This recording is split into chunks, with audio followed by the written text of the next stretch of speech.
আসসালামু আলাইকুম সুপ্রিয় অষ্টম শ্রেণীর শিক্ষার্থী ভাই বোনেরা, আশা করি তোমরা সকলেই ভালো আছো।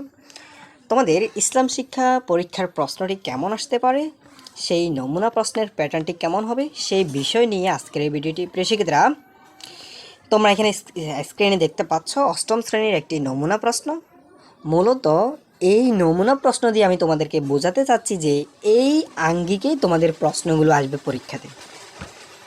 ঠিক এই প্রশ্নটা হুবহু আসবে এমনটা না, ঠিক আছে? আমি জাস্ট তোমাদেরকে প্রশ্নটার প্যাটার্নটা কীভাবে প্রশ্নগুলো আসবে, কিভাবে তোমাকে উত্তর করতে হবে, সেই কৌশলগুলো তো তোমাদেরকে দেখিয়ে দেবো। এবং তোমাদের মূল যেই প্রশ্নটি, অর্থাৎ ইসলাম শিক্ষার যে মূল প্রশ্নটি, সেই প্রশ্নটি পরীক্ষার দিন রাতে কিন্তু প্রেরণ করা বোর্ড থেকে।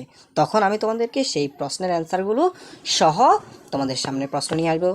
প্রিয় শিক্ষার্থীরা, তোমরা চ্যানেলে যারা নতুন অবশ্যই চ্যানেলটা সাবস্ক্রাইব করে পাশে থাকবা, আর যারা করেছো তাদেরকে অসংখ্য ধন্যবাদ। ভিডিওটি অবশ্যই একটা লাইক করে দিবা, ঠিক আছে?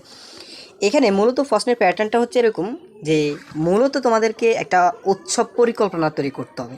তো এক্ষেত্রে ধরো তোমরা নিশ্চয়ই ঈদে মিলাদুন্নবী, বিয়ে ইত্যাদি সামাজিক অনুষ্ঠানে গিয়েছো, আয়োজনে অংশগ্রহণ করছো।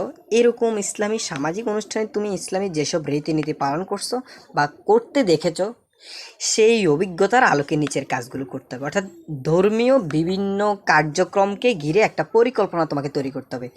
আমি যেমনটা বলছি, হয়তো এখানে ঈদ মিলাদুন না বলে অন্য কিছু থাকতে পারে, বাট একটা পরিকল্পনা তৈরি করতে হবে। পরিকল্পনায় কী কী? যেমন প্রথম কাজ থাকবে ইসলামী উৎসবের কথা বলে। যেমন ইসলামী উৎসবের কথা বলতে আমাদের ইসলামের বিভিন্ন উৎসব থেকে পাওয়া তোমার অভিজ্ঞতার আলোকে ধর্মীয় ও সামাজিক অনুষ্ঠানের নাম লেখো। যেমন আমরা কি ঈদুল ফিতর, ঈদুল আজহা, এরপরে ঈদ মিলাদুন্নবী, শবে বরাত, শবে কদর, আমাদের ধর্মে বিভিন্ন উৎসব রয়েছে। আমরা জাস্ট এটার নাম লিখবো বা তালিকা তৈরি করবো। প্রথম কাজটা হচ্ছে এটা, ঠিক আছে? দ্বিতীয় কাজটা হচ্ছে কি, অভিজ্ঞতা বিনিময় করি, অভিজ্ঞতা একে অপরের সাথে কথা বল। তো এখানে তোমার কাজটা হবে, তোমার একজন বন্ধুর সঙ্গে আলোচনা করে নিচের ছকের মতন একটি ছক বানিয়ে পূরণ করো। অর্থাৎ এই যে একটা ছক দেখতে পাচ্ছ, এই ছকে তোমরা এই কি আমি ইসলামে যেসব অনুষ্ঠান দেখেছি সেই অনুষ্ঠানগুলো তুমি নাম লিখবা। আমার বন্ধু ইসলামী উৎসব অনুষ্ঠানগুলো, যে তোমার বন্ধু যে আমাদের ইসলাম ধর্মে যে উৎসবগুলো রয়েছে সেগুলো, সে যেগুলো দেখেছে এখানে তুমি লিখবা, ঠিক আছে? এরপরে বন্ধুর দেখা উৎসবগুলোর মধ্যে এবং আমার দেখা উৎসবগুলোর মধ্যে কি ভিন্নতা খুঁজে পেয়েছি, সেই বিষয়টা এখানে লিখতে হবে, ঠিক আছে? আরেকটা বিষয়, বিধিবিধানের কথা জানাই। ধরো যে কোনো একটা বিষয় হতে পারে, তুমি ইসলামে বেশ কিছু বিধিবিধান সম্পর্কে জেনেছো, সেটা সেই উৎসব অনুষ্ঠানগুলো ইসলামের যেসব বিধিবিধান প্রয়োগ করা হয়েছে সেগুলো লেখো। অর্থাৎ আমাদের মাহফিলে কীভাবে বিধিবিধান রয়েছে, বা নামাজ আদায়ে কী সব বিধিবিধান রয়েছে, বা বিবাহ অনুষ্ঠানে কী সকল বিধিবিধান রয়েছে, বা শবে মেহেরাজ, শবে কদরের মধ্যে কি কি নিয়ম বা ইসলাম ধর্মে কী কী বিধিবিধান পালন করতে হয়, সেই বিষয়গুলো, ঠিক আছে? এরপরে ইসলামী উৎসব আয়োজনের একটা পরিকল্পনা তৈরি করতে হবে। মনে করো তোমাদের বিদ্যালয়ে ইসলামী অনুষ্ঠান আয়োজন করছো, সেই অনুষ্ঠানে 4 জন বন্ধু পরিকল্পনা করবে তোমাদের বিদ্যালয়ে যে কোনো একটা অনুষ্ঠান আয়োজন করবা।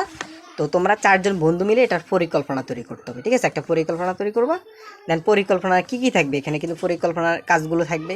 এখন উৎসব অনুষ্ঠান আয়োজন বিভিন্ন রকম হতে পারে, তারা এখানে নির্দিষ্ট করে দিতে পারে। জাস্ট এটা তো প্যাটার্ন, একটা প্রশ্নের প্যাটার্ন আমি তোমাদেরকে দেখাচ্ছি।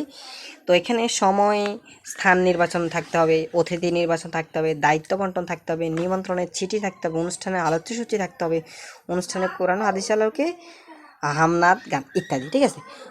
এই আলোকে মূলত আমি একটা প্যাটার্ন দেখাচ্ছি তোমাদেরকে, প্রিয় শিক্ষার্থীরা। তো এভাবে তোমরা তোমাদের বইয়ের ইসলাম শিক্ষা বইয়ের তোমরা যে কাজগুলো রয়েছে সেগুলো প্র্যাকটিস করে নাও। আশা করি তুমি একটা ভালো ধারণা অর্জন করবে। আর তোমাদের মূল যে প্রশ্নটি, সেই প্রশ্নটি অবশ্যই আমি পাওয়ার সাথে সাথে অ্যান্সার সহকারে তোমাদের সামনে ভিডিও নিয়ে আসবো। সব প্রিয় শিক্ষার্থীরা, সেই পর্যন্ত চ্যানেলটি সাবস্ক্রাইব করে পাশে থাকবা এবং ভিডিওটিতে অবশ্যই একটা লাইক করে দিবা। ধন্যবাদ সবাইকে।